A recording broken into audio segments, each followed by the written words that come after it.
Buenas tardes con todos. Gracias por la invitación al comité organizador del segundo Congreso Virtual Venezolano.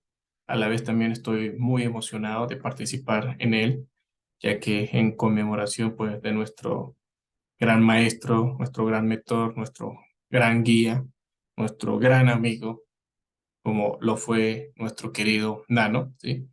Para mí especialmente pues siempre fue alguien que nos ha motivado, nos ha incentivado a que hagamos este tipo de actividades académicas en pro de mejorar nuestra carrera, en pro de ser más profesionales, de poder compartir, interactuar con nuestros colegas. El día de hoy les traigo un taller de detectores en rayos X. Vamos a hablar sobre la tecnología de DR, tecnología de detectores. Sé que tal vez muchos de ustedes pues ya las manejan, ya las tienen, otros pues todavía no han migrado a este paso. Y la intención es de que enseñarles ciertos tips, ciertas herramientas para que podamos conocer un poquito más a fondo sobre qué se trata para poder sacarle el máximo provecho y saber las diferencias, características técnicas que hay entre cada una de lo que actualmente hay en el mercado. Voy a bajar esto un poquito, ok, perfecto.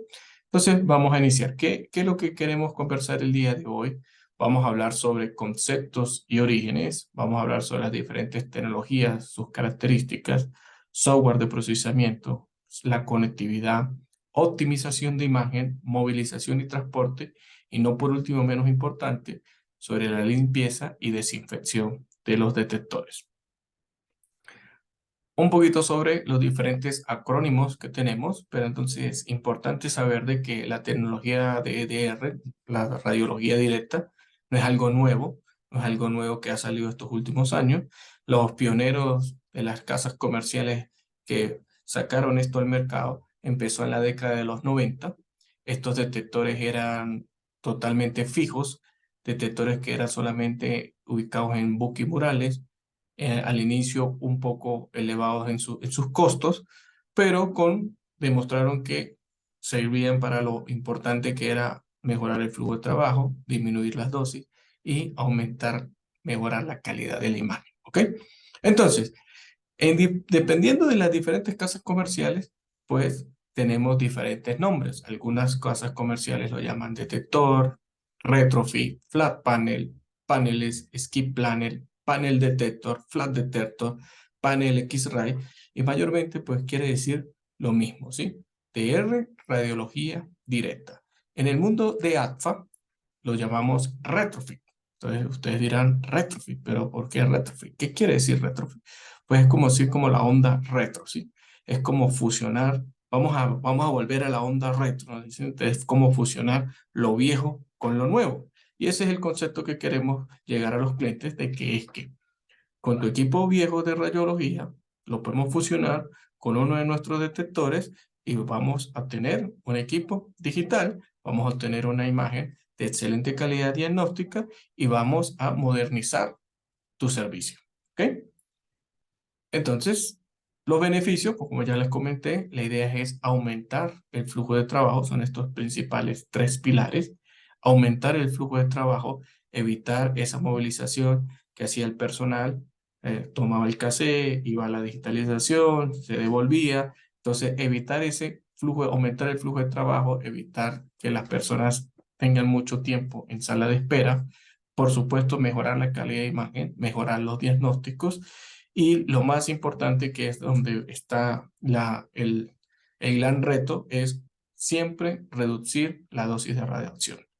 Entonces, es donde la intención de estas tecnologías es reducir la dosis de radiación de un 40 hasta un 60%. Cuando nosotros comparamos el revelado húmedo, que era el revelado con fijador y químico, tecnología de CR a tecnología de DR, podemos disminuir ese porcentaje entre un 40 a un 60% de las dosis utilizadas. Hablemos un poquito de las diferentes tecnologías de DR. Existe lo que conocemos como detector portátil, ¿sí? Mayormente pues, ustedes lo utilizan, pero tal vez no saben qué se llama o tiene este término, detector portátil. ¿Por qué portátil? Porque es totalmente inalámbrico, no tiene ningún tipo de cable, se utiliza para radiología en general, entre ellas también la radiología veterinaria, siempre usa baterías recargables, tienen un menor peso o tienen una reducción significativa de dosis y vienen de diferentes tamaños. Tamaños, el más grande, pues el 43 por 43, que es el 17 por 17, 35 por 43, que es 14 por 17, y 24 por 30, que es el 10 por 12. Entonces, ustedes dirán, no, pero 24 por 30, ¿quién va a usar un 24 por 30? Estos 24 por 30 se están utilizando, es para radiología móvil, cuando vamos a neonatal, ¿sí? Para atender lo que es toras neonatales, abdómenes neonatales, utilizamos para poder colocarlos dentro de la cuna, formatos 10 por 12. Como les indiqué, para radiología en general, traumatología, veterinaria y para pediatría, urología, todas las ramas de la radiología. En radiología en general podemos usar este tipo de detector, pero entonces aquí solamente adquirimos imágenes estáticas, ¿ok? Cuando hablamos nosotros de este detector dinámico, esto es algo que está saliendo últimamente nuevo, tiene algo alrededor de unos 5 o 6 años, ¿ok? Es un detector que es totalmente alámbrico, se utiliza única y exclusivamente para radiografía en general, fluoroscopía pulsada, fluoroscopía continua de 8 a 30 imágenes por segundo y únicamente vienen en tamaño 43 por 43. Mayormente, los equipos telecomando, como ustedes saben, vienen con fluoroscopía. Actualmente los que están saliendo de unos 5 años para acá vienen con dos, con fluoroscopía y viene con este detector dinámico. Este detector dinámico me permite obtener estudios de vías digestivas superiores, inferiores, urología, histerosalpingografía, y aquí en este detector yo puedo tener imágenes dinámicas. Pero no es como la fluoroscopía que está invertida, sino así como si yo estuviera tomando una rayos X, estoy adquiriendo las imágenes y con los debidos contrastes, con una excelente calidad, con una excelente resolución y con una alta reducción de dosis, ¿sí? Entonces, esto ya, pues lo que comentan las grandes casas comerciales es que estos tipos de detectores en un momento de unos 4 años, 5 años en adelante, van a desplazar totalmente lo que es la fluoroscopía. Solamente vamos a hablar de detectores dinámicos para este tipo de equipos de telecomando. ¿Ok? Otro tipo de detector que se está usando últimamente es detectores de mamografía. Estos detectores son totalmente alámbricos, se utilizan única y exclusivamente para el screen mamográfico, para tomar las 4 proyecciones, las 2 craneocaudales, las 2 oblicuas. Este detector no me sirve, no es compatible por el momento para hacer biopsias. ¿Ok?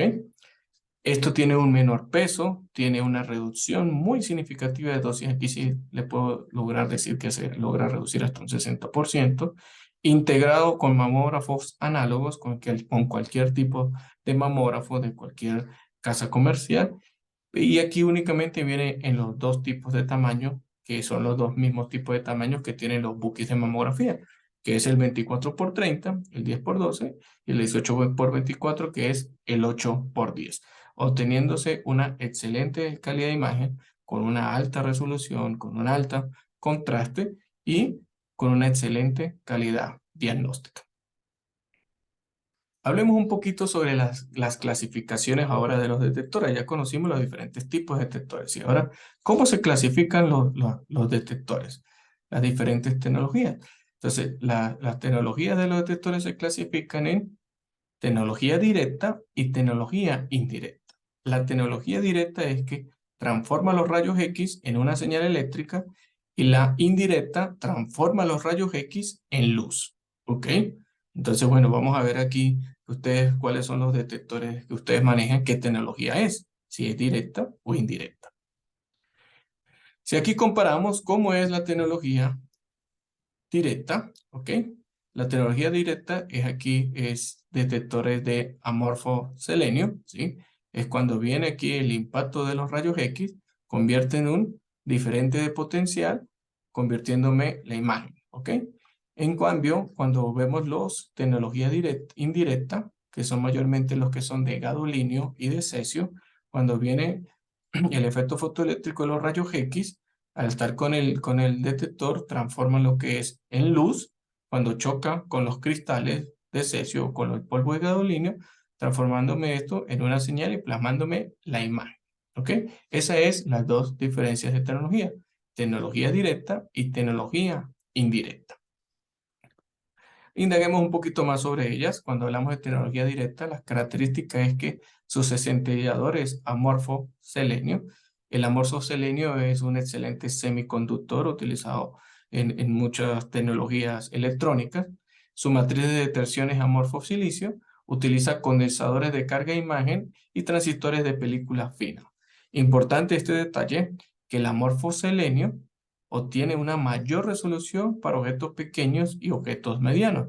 Por eso es que la mayoría de mamógrafos digitales, aunque se hacen tomosíntesis y mamógrafos digitales, mayormente vienen con una configuración de detector directo y su centellador es de amorfo selenio. ¿Ok? Mayormente, ¿por qué? Porque estos detectores se utilizan en mamografía porque pues, las lesiones son un poco más pequeñas y vamos a obtener una mayor resolución. ¿Ok? Esto es como es internamente el detector. Cuando choca aquí los rayos X con el morfoselenio, me transforman esto en una señal, pasa a los condensadores, plasmándome la imagen. ¿Ok?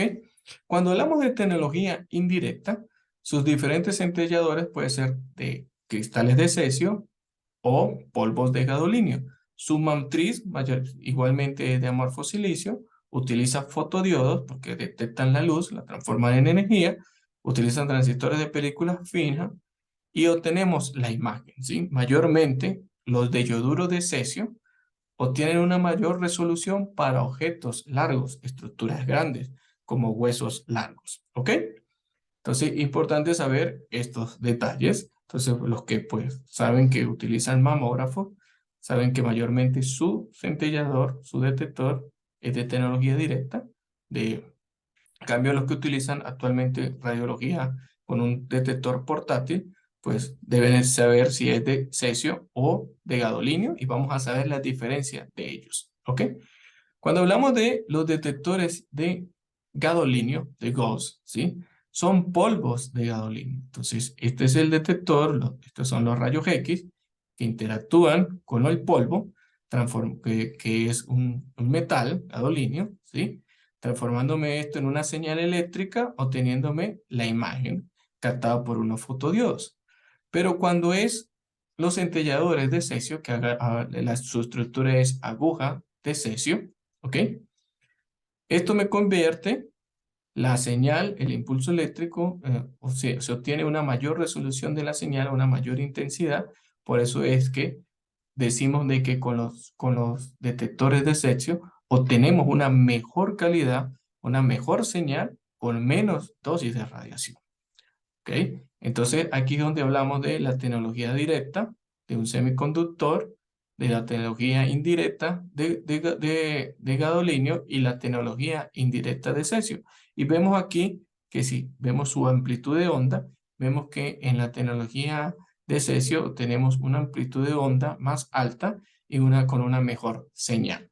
Entonces, lo cual quiere decir que para objetos grandes podemos usar lo que es lo recomendable sería usar tecnología de cesio porque obtenemos una mejor calidad de imagen a menos radiación, pero cuando hablamos de detectores de mamografía, lo ideal, mamógrafos directos, los digitales totalmente, lo ideal sería amorfo selenio de tecnología directa. Características técnicas, veamos las diferentes características de cada uno de ellos. Entre lo que tenemos que tener en cuenta sobre las características técnicas es tener una alta resolución espacial. Cuando hablamos de resolución espacial, a veces bueno, no tenemos muy claro el concepto de resolución espacial. Es la capacidad de observar las estructuras representadas en la imagen. Esta resolución podemos ver una resolución baja, casi yo no veo el elefante, lo veo muy pixeleado, el del medio lo veo como medio distorsionado, como si se hubiera movido. Cambio aquí, el último elefante, que es donde digo alta resolución, lo veo con un excelente detalle, que puedo ver hasta los pliegues del elefante. Entonces es ahí donde la alta resolución también se relaciona con el grado de borrosidad y la falta de detalle que se puede presentar en la imagen. La resolución espacial también se determina esto es elemental, de la física radiológica, el tamaño del punto focal, la distancia del fuente receptor y la distancia del objeto al receptor. Entonces, a veces, donde nosotros tenemos una imagen y pareciera que el paciente se hubiera movido, pero el paciente no se ha movido, es donde nuestros detectores también tienen una baja resolución espacial y por más que nosotros queramos meterle la radiación que queramos, nunca vamos a conseguir una imagen de muy buena calidad. ¿Por qué? Porque la resolución espacial de nuestro sistema tal vez es baja. Cuando hablamos de resolución espacial, la resolución espacial se mide por líneas, por pulgadas, por milímetros. Entonces, cuando nosotros se hace esta reglilla, mayormente es en servicio técnico, ¿sí? Los ingenieros de servicio técnico la sacan para saber cuando están calibrando los diferentes detectores, ver cuántas líneas por pulgada se pueden visualizar. Entonces, si nosotros vemos aquí las últimas líneas que se ven todas borrosas, pues ni siquiera diferencio cuántos grupos es. Entonces, mayormente los detectores deben verse del tercer grupo hacia arriba, de 3 a 3.5 grupos de resolución espacial, o sea, con muy excelente detalle. Cuando hablamos de grupos, es que yo pueda ver el tercer grupo, aunque sea, con un buen detalle, una buena resolución, que yo pueda diferenciar completamente las barras y ver el espacio que hay entre cada barra, no verlo de esta manera, y quiere decir de que el detector pues aún le falta calibración o no tiene la resolución que me está indicando en sus características técnicas. Otra de sus características técnicas, que tal vez lo hemos escuchado, pero no lo entendemos muy bien, es el DQE, ¿sí?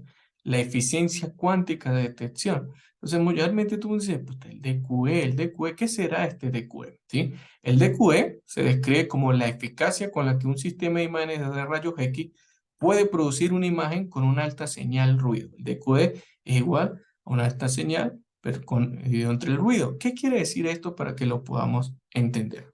Mayormente el DQE se mide por porcentaje. Algunos detectores tienen porcentaje de 30, 40, 50, 60 y hasta 70% de DQE.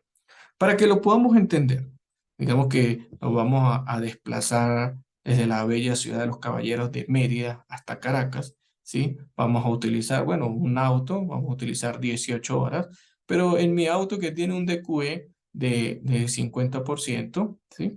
Voy a llegar en 18 horas, voy a tener una baja reducción de combustible, que sería comparado con la radiación, y el auto me llegó sin problema, sin recalentamiento, súper fresco.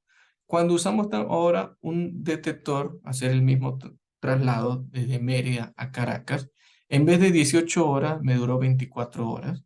En el primero de 50, pues más nada, tanqueé gasolina una sola vez. En este tuve que tanquear gasolina 3 veces, lo cual quiere decir que tuve que usar 3 veces la radiación y el detector y el equipo de rayos X se me saturó porque no tiene una alta eficiencia cuántica. Entonces, a la hora de ustedes ver o adquirir o a veces sugerir o recomendar la compra o la adquisición de un detector, es muy importante que veamos el porcentaje de DQE.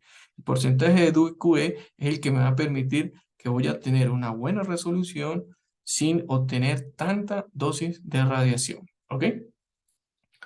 Ventajas de un DQE alto: mejora la capacidad de detector de objetos pequeños y de bajo contraste, contribuye a la reducción de dosis de radiación, que es el pilar, es hacia donde vamos, es hacia donde todas las tecnologías se están basando. Optimiza la adquisición de imagen, energía dual, tomosíntesis, fluoroscopia a baja dosis. Entonces aquí podemos ver un poquito sobre lo que era la tecnología DCR, ¿sí? En esta línea punteada, con un DQE más o menos de 20, y ahorita la tecnología de detectores de gadolinio tienen un DQE más o menos de 30 a 40 y los detectores de cesio tienen un DQE de 60 a 50. Entonces es aquí donde nosotros podemos ver y os podemos sugerir de que tal vez yo tengo un detector de que si yo veo que tengo que usar mucha dosis, entonces tenemos que ver de que tal vez su detector sea de cesio, pero si tiene un DQE bajo, pues no le va a dar los resultados que usted busca, ¿sí? Y es otro detalle también que a veces en muchas de las características técnicas habla del pixelaje. Entonces, Pero, ¿qué es el pixelaje? A veces pensamos que, ¿qué es mejor? ¿Un pixelaje pequeño o un pixelaje grande? ¿Qué nos da mejor resolución? ¿Qué nos da mejor calidad de imagen? Entonces, entendamos qué es el píxel. Es la distancia entre los centros de dos píxeles de detección de fotones consecutivos. ¿Qué quiere decir? Que estos son los fotones. Este gris que está aquí, este es el fotón que va a recibir la radiación. Entonces, el tamaño del píxel es la distancia que hay entre fotón y fotón. Entonces, aquí tenemos un píxel pequeño. En cambio, aquí tenemos un píxel largo. ¿Ok? Entonces, cuando hablamos de alto dosis de radiación, menor detectividad. Cuando hablamos de baja dosis de radiación, optimiza la detectividad, ¿sí? Pero entonces, ¿qué es importante cuando hablamos de qué debería tener mi detector? ¿Un píxel pequeño? ¿Un píxel largo? ¿Sí? Entonces, es aquí donde la resolución espacial, el DQE y el píxel, es un equilibrio que hay entre estos parámetros son vitales para radiología en general. Quiere decir que yo tengo que tener un equilibrio entre una alta resolución, un alto DQE y un píxel equilibrado. Cuando hablamos nosotros de que la tecnología de mamografía, por decirlo así, si nosotros vamos a la tecnología DCR, la tecnología DCR mayormente, los cassettes DCR en mamografía tienen un pixelaje de 50 micras. Pero actualmente los mamógrafos digitales tienen 75 o 76 micras. Pero entonces, pero bueno, pero entonces el píxel en CR era más pequeño.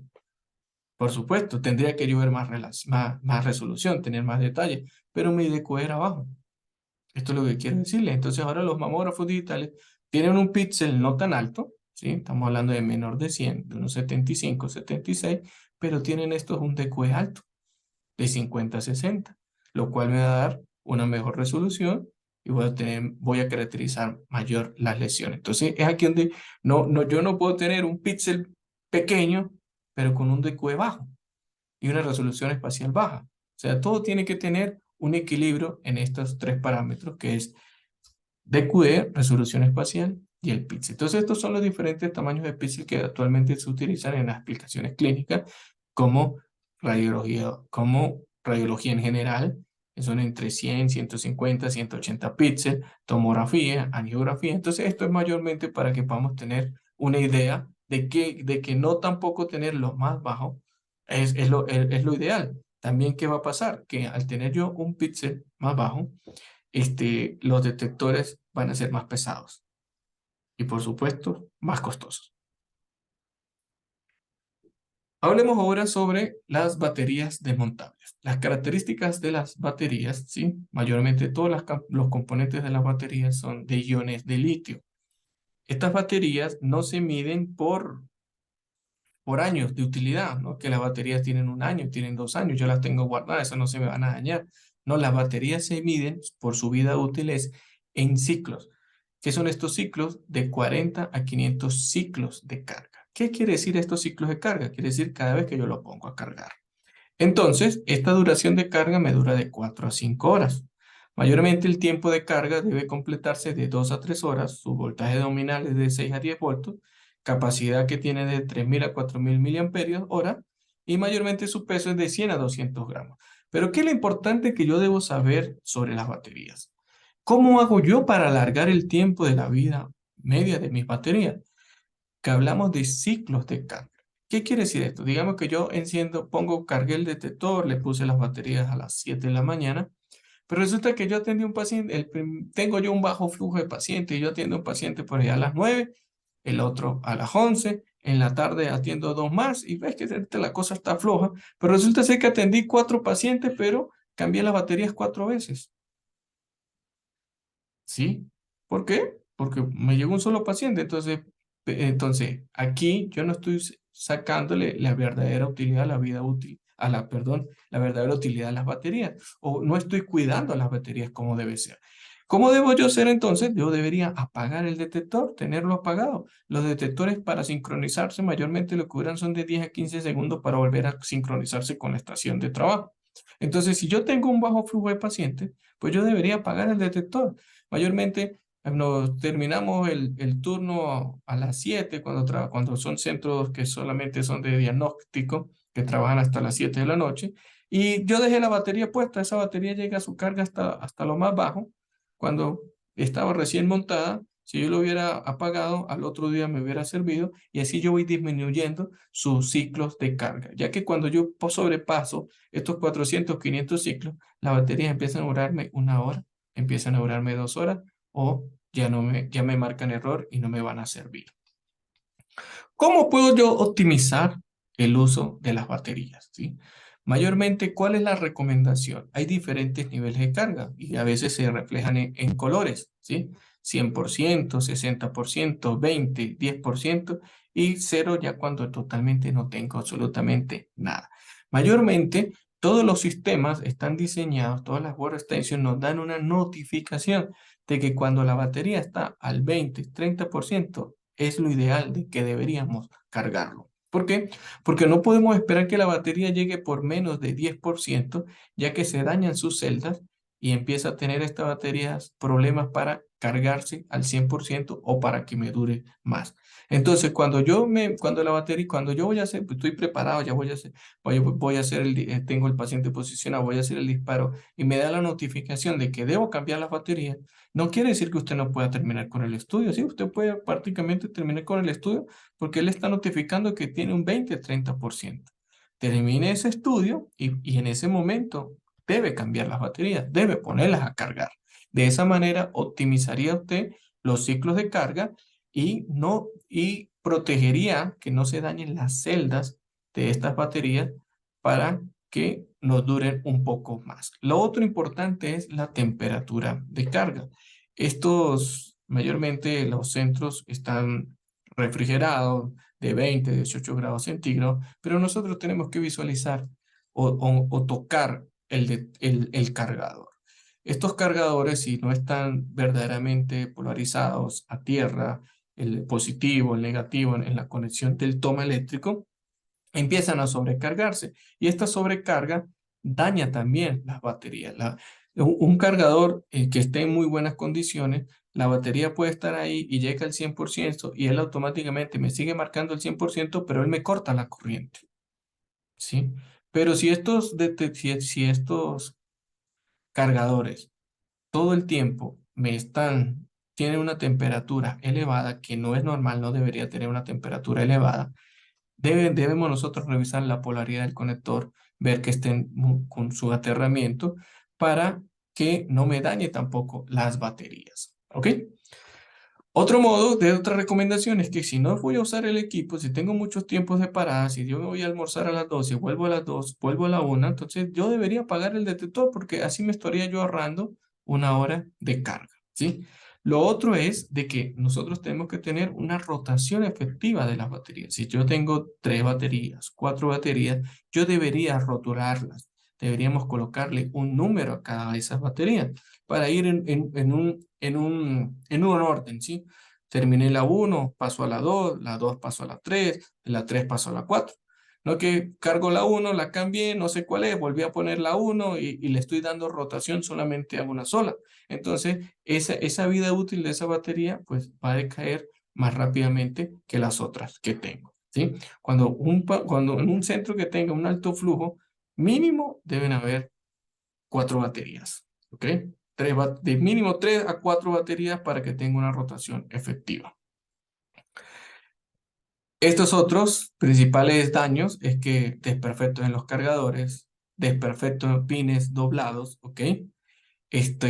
Falsos contactos, pérdida de celdas de conexión. Cuando tengamos este tipo de baterías que ya han perdido su celda, lo mejor es no utilizarla porque el voltaje que le está llegando al detector no es al 100% y podemos ocasionar daños en el detector. Lo otro es que también por sobrecalentamiento o golpes, caídas de estas baterías se pueden hinchar y estas baterías en cualquier momento pueden botar su líquido o pueden explotar. Entonces lo mejor es no utilizarlas. Cuando hablamos de las baterías montables, ¿sí? Lo que está llegando en los últimos detectores Duraline de ADFA es que estas baterías también son de iones de litio, pero su vida útil es de 800 ciclos. Estas baterías nunca son sacadas del equipo, están totalmente herméticas. Aquí los operadores no tienen contactos con ellas y cada batería tiene una duración de 7.5 horas, lo cual quiere decir que con un detector de estos tendría yo un flujo de trabajo de 15 horas, ¿ok? Su tiempo de carga completa es de 45 minutos, tiene una capacidad nominal más alta de 3.400 mAh, pero tiene un peso un poco más alto de 200 gramos. Entonces, ¿qué también es lo recomendable con estos tipos de detectores? Es de que a pesar de que yo no voy a ver las baterías, no las voy a movilizar, aquí pues no voy a evitar daño de pines, no voy a evitar daño de celdas, pero la recomendación también es de que si yo tengo tiempos largos de trabajo con el equipo, de donde va a estar en stand-by, no voy a atender pacientes, lo recomendado también sería apagar el detector. Y ya hemos hecho la experiencia con este tipo de detectores de que no lo estoy usando mucho, mayormente en equipos móviles, donde pues eventualmente salen 4 camas en la mañana, o una cama en la tarde, en la noche otra, ¿sí? No tienen un alto flujo. Yo no tengo necesidad de tener el detector todo el tiempo encendido. Yo solamente lo enciendo cuando lo voy a usar y hasta puedo yo cargarlo una vez a la semana. Lo cual quiere decir que esta vida útil de 800 ciclos yo lo puedo alargar y una batería que me pueda durar de 4 a 5 años me puede durar 8 años manteniéndome este mismo ciclo de horas. Pero es ahí donde tenemos nosotros que optimizar ese uso y saberlo cuándo cuándo hay mucho tiempo de parada, lo apago. Y cuando llega un paciente, lo enciendo. O cuando voy a ir a hacer un paciente en piso, en neonatal, en cuidados intensivos, pues lo enciendo. Entonces, ahí yo estaría alargando los ciclos de la vida útil y también no tengo que estar poniendo a cargar el detector todos los días, sino puede ser una vez a la semana. Hablemos ahora de los diferentes software de procesamiento, ¿sí? Igual que las diferentes casas comerciales, los llaman de diferentes maneras. Philips lo llama Nike, Viewer lo llama Pure Impact, Agfa lo llama Music Technology, ¿ok? ¿Qué quiere decir Music Technology? Quiere decir amplificación del contraste de la imagen en múltiples escalas. Esto quiere decir de que para Agfa, o sea, se ven, trabajan en base a 12 niveles de capas, ¿sí? Lo cual quiere decir que en una imagen de alfa se puede ver lo que es la piel, el músculo, la grasa, el hueso, el aire. Y aparte de eso, tiene licencias adicionales que cada una de esas estructuras anatómicas la puede resaltar. Entonces, cuando nosotros vemos los diferentes software, la ideología el eslogan de Atso en su software de procesamiento es que el diagnóstico se basa en los detalles. Entonces, este software Música 3, que es actualmente el que se está manejando, tiene 10 millones de instrucciones de imágenes. Cuando vemos nosotros los diferentes softwares de procesamiento, vemos que para las estructuras anatómicas de abdomen hay licencias adicionales para pacientes bariátricos, abdomen con y sin contraste, donde voy a realzar más el aire que hay, voy a realzar más el bario, ¿ok?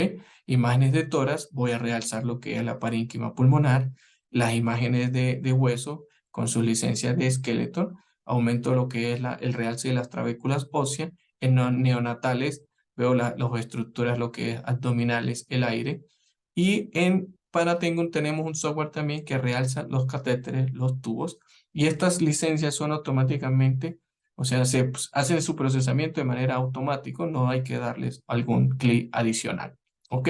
Las diferentes estaciones de trabajo que también existen, la ideología de ATFA es que el usuario tenga que hacer menos clics, ¿sí? Menos clics, tenés una plataforma que es muy intuitiva, solamente tiene 4 pestañas de trabajo, todo está a la vista, con imágenes avatar referenciales de cómo las proyecciones, con unos colores que refrescan, no tienen la cansancio visual, ¿ok? Diferenciales, uso instituido como flujo de trabajo, ¿ok? Pantalla táctica, evita fatiga visual, una curva de aprendizaje súper rápido, una herramienta excepcional que mejora su flujo de trabajo y rendimiento. Entonces, ¿qué es lo que quiere hacer ATFA con estas estaciones de trabajo? Es que si vamos a hacer un examen de rutina de 3 proyecciones, cervical, AP, lateral, flexión, ¿sí? A veces algunos software utilizan de 8 a 14 clics, ¿sí?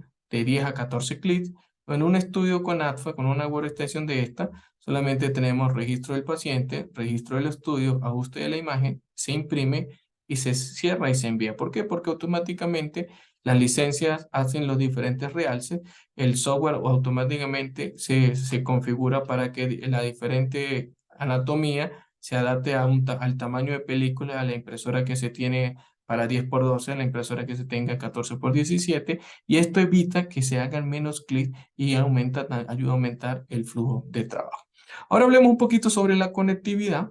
Hay diferentes tipos de conectividades, entre ellas la alámbrica, que es la cableada, y la conectividad inalámbrica, que es totalmente sin cables.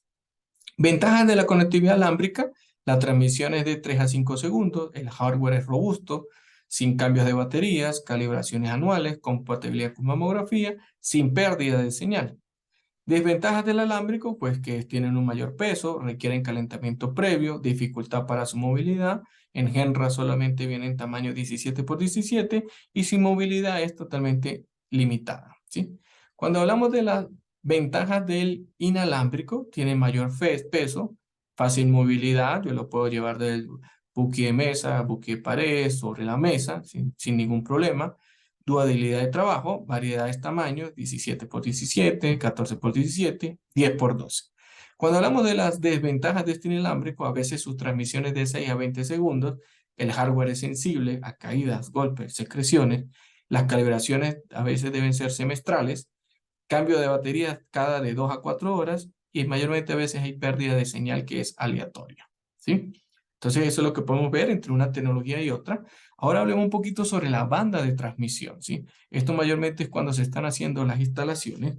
Por eso es que cuando se hacen las instalaciones, los ingenieros de servicio deben medir o deben ver en qué banda de transmisión va a trabajar el equipo. ¿Por qué?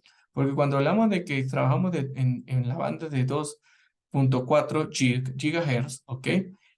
Tiene una baja velocidad con mayor potencia de transmisión y esto traspasa paredes u objetos. Esto sería lo ideal, ¿ok? Para, para una sala fija. Tengo una sala fija donde el detector va a estar en buque mesa, buque de pared. Acuérdense que también que ocasiona obstrucción de la señal, la rejilla antidifusora, el volumen del paciente, la torre del tubo. Entonces, esta sería lo ideal. Este tipo de configuración de 2.4 GHz sería lo ideal para una sala fija. Ahora, cuando hablamos de 5 GHz, tiene una alta velocidad de transmisión y calidad, pero no traspasa paredes u objetos. Esta sería la idea para, para configuraciones de móviles, ¿sí? Cuando tengo un equipo, un detector con un equipo móvil que lo voy a movilizar a UCI, neonatal, quirófano, entonces es aquí donde la configuración ideal para un móvil sería de 5 GHz y para una sala fija de 2.4. Otra cosa que también es importante, que se debe verificar el canal de transmisión. ¿Qué quiere decir este canal de transmisión? De que mi configuración es esta, la de 5. Quiere decir de que mi transmisión con mi access point y con la señal que tiene la estación con el detector va a trabajar en este canal rojo, que está entre el 1, el 2 y el 3 y están libres, ¿sí? Veo que también hay varias señales. Entonces, los ingenieros de servicios deben tener un equipo que les pueda permitir ver qué señales de transmisión hay dentro de la sala. Puede haber varias señales de Wi-Fi, puede haber alguna señal de transmisión de radio, alguna señal de transmisión de radios de seguridad, ¿sí? Entonces, esto me permite de que yo tenga una señal limpia y no haya problemas de conectividad, no haya problemas de transmisión, porque cuando en un mismo canal, mire, el canal 6, 7 y 8 también se mete esta señal azul celeste y esta azul marino, entonces es aquí donde puede haber señales de transmisión. Entonces, por eso es muy peligroso cuando nos dicen, no, es que tenemos este detector es plug and play, usted mañana lo conecta y empieza a trabajar, usted no tiene que hacer ningún tipo de, no tiene que hacer ningún tipo de preinstalación, no tiene que estar revisando nada de señales ni nada, porque eso ya está configurado. Puede ser que ya venga configurado, pero donde lo configuraron no había ninguna señal. Lo llevamos a un servicio donde pueden haber múltiples señales y si está en el mismo canal de transmisión, puede haber problemas que algunos días la señal sí llegue intermitente, otros días no llegue, tendríamos que nosotros revisar este canal de transmisión. Entonces, un pequeño dato que les dejo, porque a veces esos son los pequeños errores que se tienen a la hora de las instalaciones. Cuando hablamos también, tendríamos nosotros que ver las antenas de transmisión, porque dependiendo de nuestra marca de detector, de nuestro modelo de detector, tenemos diferentes antenas, antenas de Wi-Fi, ¿sí? Entonces, en los detectores que son un poco más económicos, tenemos una antena, en detectores más o menos intermedios tenemos dos antenas y los actuales detectores que están llegando tienen tres antenas.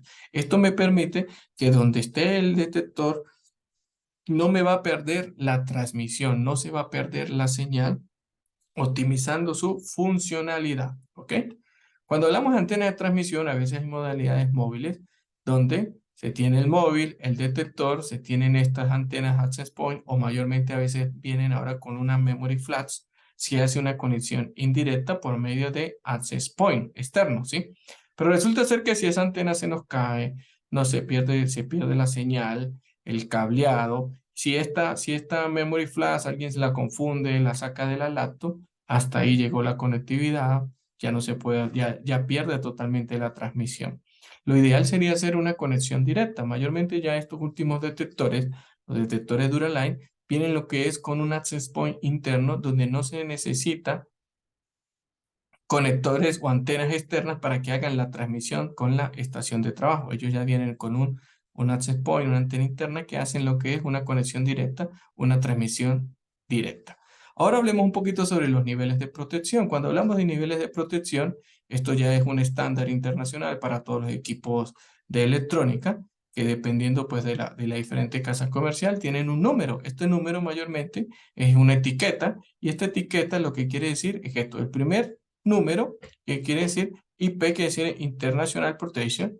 El primer número nos habla de protección contra objetos y polvos. El segundo dígito nos habla de protección contra líquidos. Entonces, es importante que cuando ustedes también estén viendo las características, pregunten qué nivel de protección tiene esto.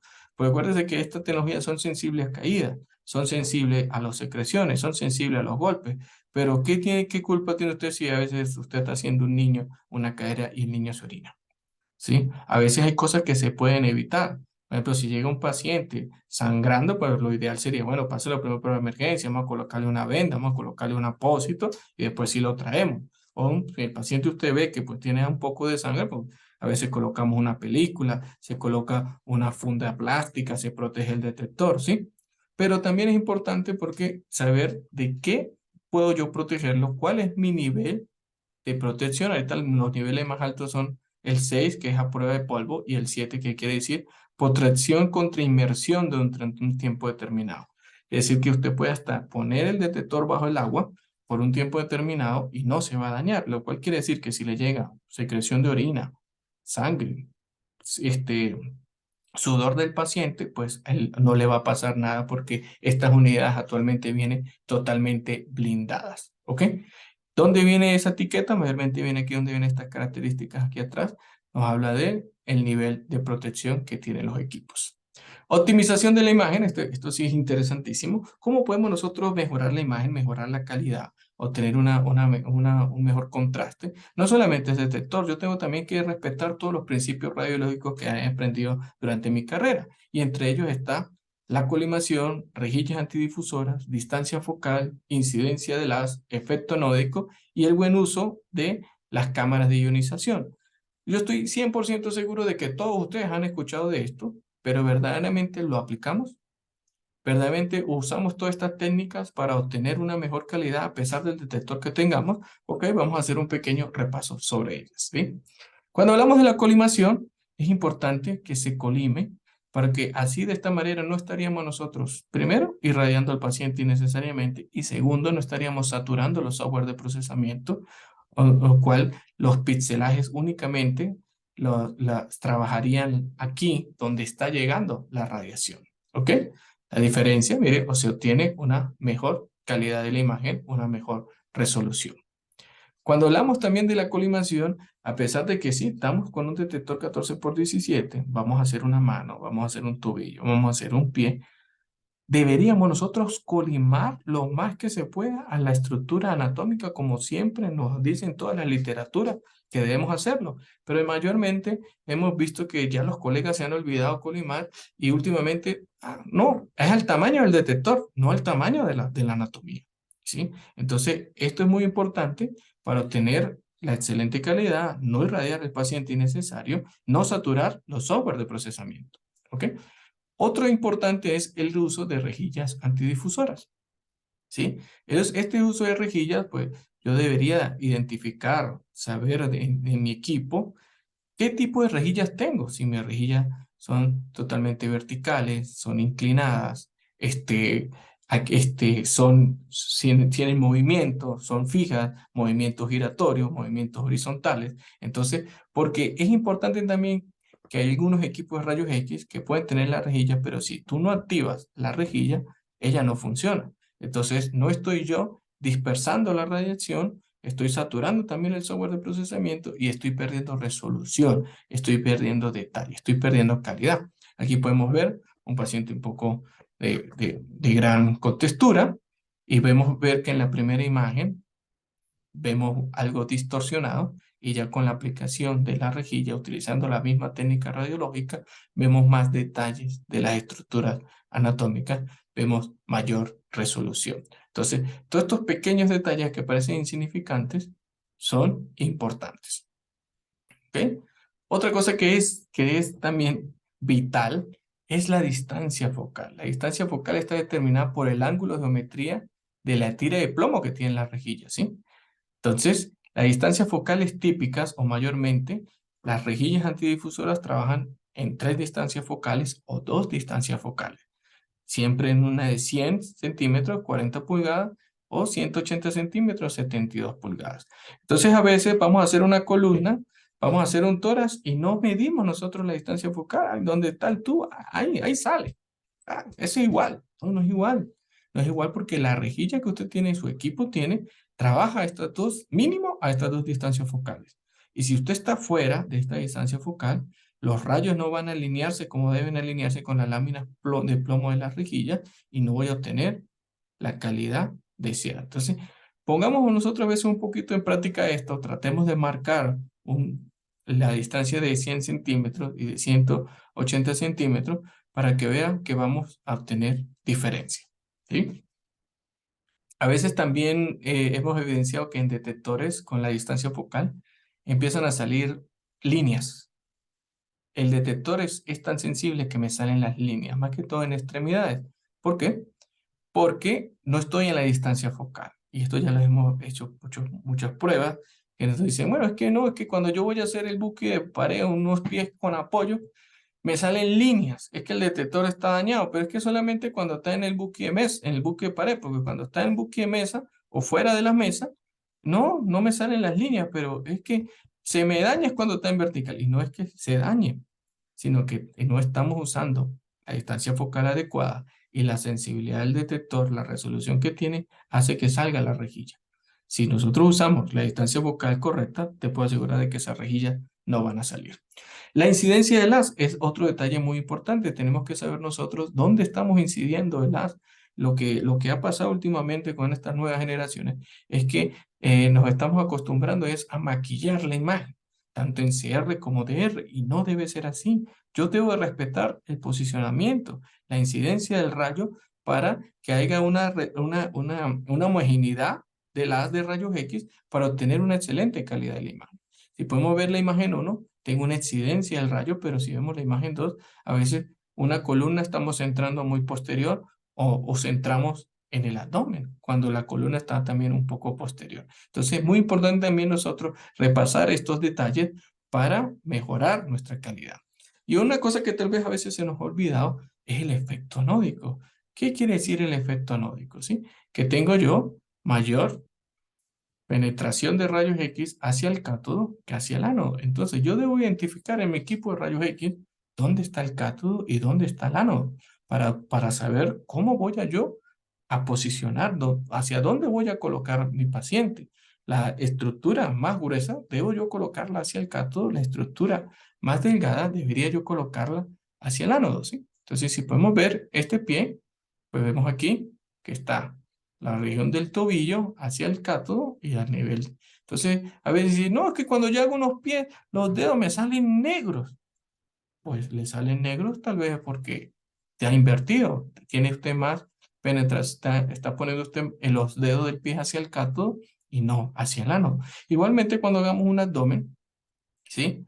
También debe ser que hacia la pelvis debo yo tener lo que es el cátodo y el ánodo, perdón, y hacia lo que es la parte del de la parte del tórax, la parte abdominal, tengo yo que atravesar más vesícula, perdón, más tejidos abdominales, ¿sí? Entonces es ahí más víscera, es lo que quería decir. Entonces es ahí donde hay mayor penetración, ¿ok? Otra cosa que también a veces no sabemos manejar, a veces en unos equipos bien activos, en otros equipos viene desactivado, es el manejo del CAE. ¿Qué es el CAE? Es el control externo automático, ¿sí? Control automático de exposición, ¿sí? Entonces, estos son estos tres cuadritos que salen a veces en nuestros estativos de pared, en nuestros estativos de mesa. Entonces, a veces nosotros decimos, ¿pero qué quiere decir esto? A veces el equipo viene en algunas proyecciones cuando ya viene ya todo automatizado. Los APR vienen automáticos, a veces se activan y a veces no se activan. Pero a veces desconocemos cómo es qué técnicas o qué tips puedo yo utilizar para sacarle el máximo provecho a estas cámaras de ionización. Estas cámaras de ionización, ¿qué ionizan? Son unas cámaras que ionizan el aire al momento que está pasando la radiación. Los equipos colocan un valor alto según la proyección que tengamos y él corta el disparo cuando esa cámara se satura. Pero a veces, ¿qué mayormente ocurre? Que si la cámara no está totalmente bloqueada, la cámara que yo tengo activa, el rayo se me puede cortar muy temprano, causándome una subexposición y obteniendo una imagen no idónea, no deseada. Entonces, mayormente todos los casos comerciales, todos los equipos que ya vienen totalmente digitales, ya vienen con estas cámaras de ionización y la idea es utilizarlas, pero al 100%. Entonces, digamos que vamos a hacer una proyección de toras PA. Lo ideal sería pues yo activar las dos cámaras de los lados porque yo lo quiero es ver, son los pulmones, ver el aire. Pero resulta ser de que cuando yo posiciono al paciente, yo dejo cubierta, no cubro completamente una de esas dos cámaras, esta cámara se va a activar mucho más rápido que la otra que está totalmente cubierta y me va a quedar una subexposición. Lo ideal es que la cámara debe estar totalmente cubierta para que pueda hacer su corte de manera automática y obtener una imagen de muy buena resolución. Entonces es aquí donde no debo yo evitar esto si yo utilizo cámara de ionización, ¿sí? Este es otro ejemplo, digamos una columna. La columna dorsal, lumbar, pues lo ideal sería utilizar la cámara central. Yo activo la cámara central, pero el paciente debe estar totalmente cubriéndome la cámara central. Yo debo ubicar al paciente que me cubra totalmente la cámara para que ningún espacio de la cámara quede abierto, se pueda activar y me corte el disparo. Lo ideal es sí, totalmente cubierto. Igualmente, si fuéramos a hacer una proyección de hombro, lo ideal sería pues a una de las dos cámaras activarlas, o la del centro también, pero que esté totalmente cubierta para evitar que se corte. Igual, si vamos a hacer unas rodillas bilaterales, pues entonces aquí sería lo ideal, no, pues activemos las dos cámaras de los lados. Sí, pero resulta ser de que, o otros dicen, no, las tres cámaras, pero si la cámara del centro no está cubierta, pues va a cortar el disparo. Pero yo puedo activar, la idea es posicionar al paciente y activar la cámara que esté totalmente cubierta, porque puede ser que una de las dos rodillas no lo cubra completo, entonces solamente activo la que está totalmente cubierta y así de esa manera cuando hago rodillas bilaterales no vaya a haber problema. Cuando hago una sola rodilla, pues sí totalmente, pues la cámara central, pero totalmente cubierta. Entonces estos son pequeños tips que le traemos a cotación para que obtengamos un buen uso de estas cámaras de ionización. ¿Ok? Cuando hablamos de transporte y movilización, ya estamos ya terminando, es indispensable que cuando nosotros movilicemos los equipos, el detector para evitar caídas, para evitar que golpes, ¿sí? Lo ideal es movilizarlo con ambas manos, ya sea para llevarlo del buque de mesa al buque de pared, evitar lo que se llama zonas de riesgo. ¿Qué necesidad tengo yo de colocar el detector en el aire, medio lado en la mesa, medio lado en el aire? ¿Qué necesidad hay de colocar el detector en el piso? ¿Sí? Evitar esas malas prácticas que tal vez hemos heredado con el uso de cassettes y tener mucho cuidado de solamente a veces hasta posicionar primero al paciente, después colocar los detectores o colocar primero el detector y después al paciente, pero siempre y cuando movilizarlo con ambas manos. Si la movilización va a ser de una sala a otra, aquí tengo varios niveles, si yo lo llevo con una sola mano, pues una movilización intermedia, ¿sí? Una seguridad intermedia. Al llevarlo yo con las dos manos, tengo una movilización alta, ya que no se me va a mover, o una movilización muy alta cuando uso kits que es case protectores. Estos case protectores son, no es que es anticaída, antigolpe y demás, ¿no? Sino me dan una mayor seguridad también para movilizarlo y contra secreciones del paciente. ¿Qué es lo que no se recomienda? A veces algunos detectores que tienen este tipo de ranuras, pero aquí al tenerlo yo de esta manera y al movilizarlo, se me puede resbalar, se me puede dar un calambre en la mano, se me puede caer. Entonces, esto pues no es lo que recomendamos. Cuando hablamos de limpieza y desinfección, lo ideal sería la limpieza, ¿sí? Con algún pañito, el pañito pues, puede ser alguna toalla, pero lo que se recomienda es que se moje el paño y se pase por los bordes, ¿sí? De manera circular. Cuando hablamos así, no es de que de echarle el líquido directamente en el detector y después limpio, no. Con los paños, preferiblemente paños dedicados para desinfección, se limpian los bordes y de manera circular se deja secar. ¿Ok? ¿Qué es lo que no se recomienda? El uso de alcohol. Mayormente a todos le queremos usar alcohol. Hay otros productos desinfectantes que usan para pisos. No recomendamos el uso de estos productos. ¿Por qué? Porque el alcohol pues pone las cosas amarillas, las manchas.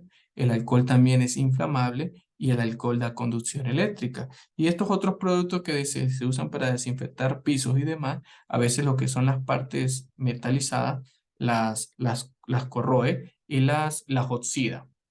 Este, lo ideal serían paños de limpieza, y mayormente estos paños vienen con aleaciones de amonio cuaternario, de no tener otra cosa para desinfección, preferiblemente de alcohol, usar amonio cuaternario. ¿Cómo sería? Se rocía un pañito húmedo de solución, se pasa por la superficie de forma circular y se deja secar. Preferiblemente hacer este procedimiento con el equipo apagado y la batería desconectada. ¿Ok?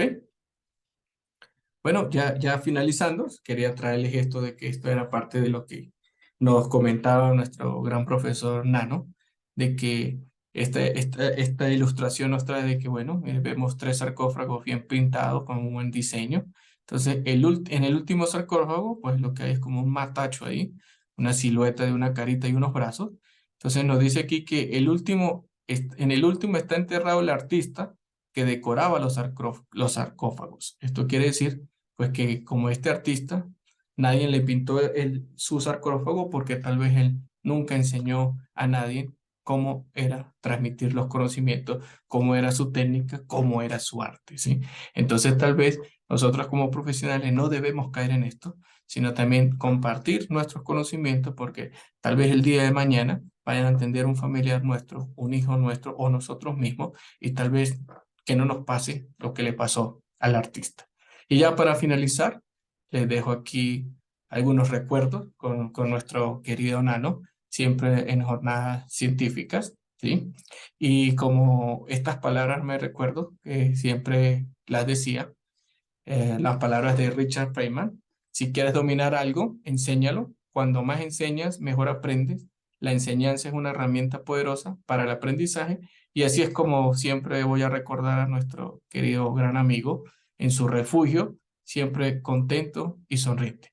Gracias a todos, de que me alargué un poquito. Feliz tarde. Gracias por la invitación.